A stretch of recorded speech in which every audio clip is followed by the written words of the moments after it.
আগামী দিনে বিএনপি রাষ্ট্র ক্ষমতায় ইনশাল্লাহ জনগণের ভোটে আল্লাহর হুকুমে নির্বাচিত হয়ে যখন রাষ্ট্র ক্ষমতা আসবে, আমি বিশ্বাস করি বাংলাদেশের এই যেই পরিস্থিতি চলছে এরকম হবে না।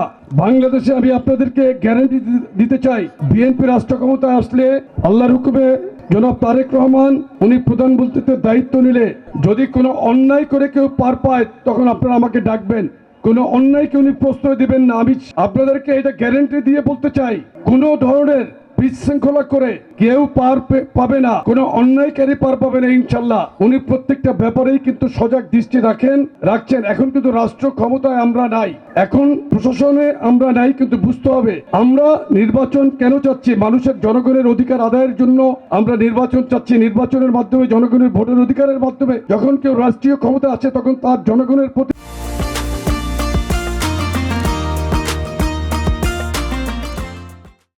দায়বদ্ধতা থাকে, তাকে জবাবদিহিতার মধ্যে থাকতে হয়। আওয়ামী লীগ গত 3টি নির্বাচন করেছে, ভোটবিহীন নির্বাচন করেছে, রাতে ভোট করেছে, ডামি ভোট করেছে, আর দেশে গুন্ডাতন্ত্র চালু করেছিল।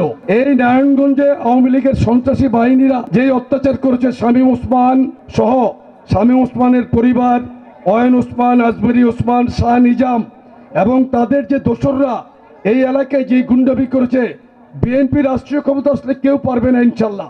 আমরা অবিলম্বে নারায়ণগঞ্জের প্রশাসনের কাছে অবিলম্বে দাবি জানাই, আওয়ামী লীগের ফ্যাসিস্টদের যে সহযোগী সন্ত্রাসী ক্যাডার বাহিনী যারা এখনো নারায়ণগঞ্জে বিভিন্নভাবে অবস্থান করছে তাদেরকে অবিলম্বে আইনের আওতায় আনতে হবে। এবং আমি আমাদের দলের প্রতি বিশেষভাবে কঠোর নির্দেশনা দিচ্ছি, কোন অবস্থাতেই কোনো আওয়ামী লীগের অনুপ্রবেশকারীকে কেউ যদি সুযোগ দেয়, আওয়ামী লীগের, যুবলীগের, ছাত্রলীগের কাউকে কেউ যদি কোনো প্রকার সুযোগ দেয় কোথাও, যে চিহ্নিত হবে সেই কিন্তু পানিশমেন্টের আওতায় আসবে। কিন্তু এটার কিন্তু কোনো ক্ষমা নেই।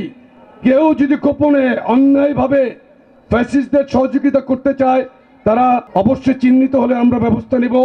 আর জনগণের কষ্ট হয় এমন কোনো কাজ করা যাবে না।